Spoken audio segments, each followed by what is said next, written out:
केंद्रीय गृह मंत्री अमित शाह ने जिस तरह से दावा किया कि 31 मार्च 2026 तक पूरे दंडकारण को माओवाद से मुक्त कर दिया जाएगा, साथ ही साथ पूरे भारत देश को, और 2024 में इसका रिजल्ट देखने को भी मिला। 2025 की शुरुआत हुई, ऐसा लगा कि माओवादियों ने एक बड़ा पलटवार किया है और सरकार को जवाब देने की कोशिश की है, लेकिन कुछ दिनों बाद ही फिर से जवानों ने अपना पलटवार किया और आज एक बार फिर से जवानों को बड़ी सफलता मिली, जो 2025 की सबसे बड़ी सफलता अब तक की मानी जाएगी और मुझे लगता है 2024 के ऊपर ये सफलता निकल सकती है। क्या है पूरा मामला, इस पर बातचीत करते हैं। नमस्कार, मैं विकास तिवारी हूँ, आप बस्तर टॉकीज देख रहे हैं।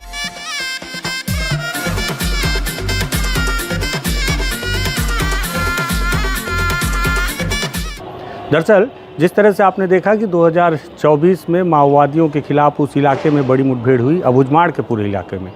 और मुठभेड़ ऐसी हुई कि 217 से अधिक माओवादियों को मारकर लगभग 800-900 की संख्या में माओवादियों को गिरफ्तार किया गया और लगभग इतनी संख्या में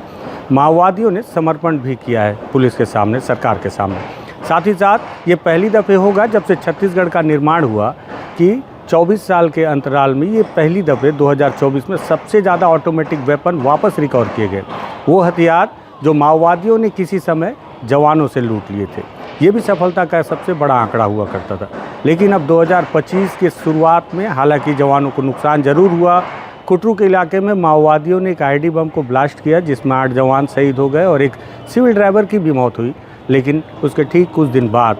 एक मुठभेड़ होती है पुजारी कांकेर में, जिसमें लगभग 12 माओवादियों के शव बरामद किए गए। हालांकि एक पुलिस का माओवादियों का एक प्रेस नोट आता है जिसमें उन्होंने कहा कि 18 माओवादी मारे गए हैं और दामोदर, जो कि स्पेशल जो सदस्य रहा है उनका स्पेशल कमेटी का, स्टेट कमेटी का जो मेंबर रहा है, जिस पर 50-60 लाख रुपए से ऊपर का इनाम रहा है और पूरे माओवादी संगठन के लिए बहुत महत्वपूर्ण कैरेक्टर रहा है या कैडर रहा है, उसके मौत की जानकारी। हालांकि उस पर संशय अभी तक ज़रूर बरकरार है। वहीं इसके ठीक कुछ दिन के बाद कल से 48 घंटों से उड़ीसा और छत्तीसगढ़ के सीमावर्ती इलाके गरियाबंद के इलाके में एक बड़ी मुठभेड़ चल रही है और इस मुठभेड़ में चलपति नामक एक माओवादी, जो कि सेंट्रल कमेटी के सदस्य हैं और इन पर 1 करोड़ रुपए का इनाम था, उनके मारे जाने की पुष्टि पुलिस ने की है। और अब तक ये मुठभेड़ अभी भी, जब मैं इस वीडियो को शूट कर रहा हूँ इस प्रयागराज में, तो अभी तक ये मुठभेड़ समाप्त नहीं हुई है। रह कर गोलीबारियाँ चल रही है दोनों तरफ से। यह भी कयास लगाया जा रहा है कि लगभग 50 से 60 की संख्या में माओवादियों को 1000 से अधिक की संख्या में जवानों ने घेरा है। ये पूरा ऑपरेशन उड़ीसा और छत्तीसगढ़ के स्टेट कोऑर्डिनेशन के तहत इस पूरे ऑपरेशन को किया जा रहा है और गरियाबंद और उड़ीसा के ठीक बीच के इलाके में ये पूरा इलाका है जो मुठभेड़ का है। और जो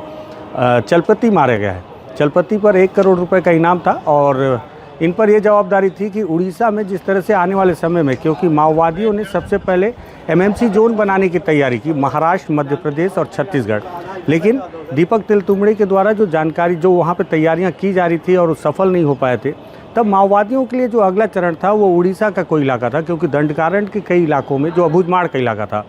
5000 वर्ग किलोमीटर का जो इलाका, जिस पर अब कोई ऐसा इलाका नहीं बचा जिस इलाके पर फोर्स ऑपरेशन नहीं कर सकती। ऐसे में माओवादियों की जो अगली रणनीति है वो ये है कि जब आने वाले समय में उन पर दबाव बढ़ेगा तो अपने आप को सबसे सुरक्षित पनाहगार के तौर पर किस स्थान पर वो अपने आप को इस्टेब्लिश करेंगे।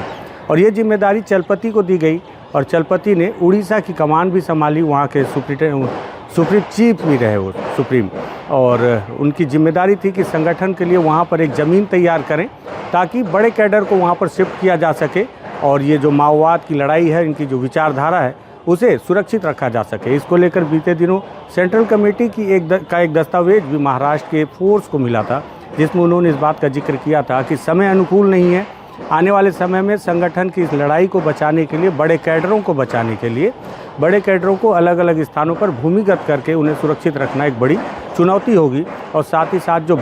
बड़ी टीम है माओवादियों की, उसे भी अलग अलग स्थानों में करके सुरक्षित रखने की जिम्मेवारी माओवादियों को उठानी होगी ताकि ये लड़ाई को आगे उचित समय आने पर फिर से बढ़ाया जा सके। ऐसे में अब माओवादियों की इस विचारधारा और साथ ही साथ उनके जो नए पैंतरे हैं, उसे जवानों ने अपने नए तरीके से ऑपरेशन करते हुए लगातार मात दिया है। और जो उनके पास एक आखिरी उम्मीद के तौर पर जो बची थी,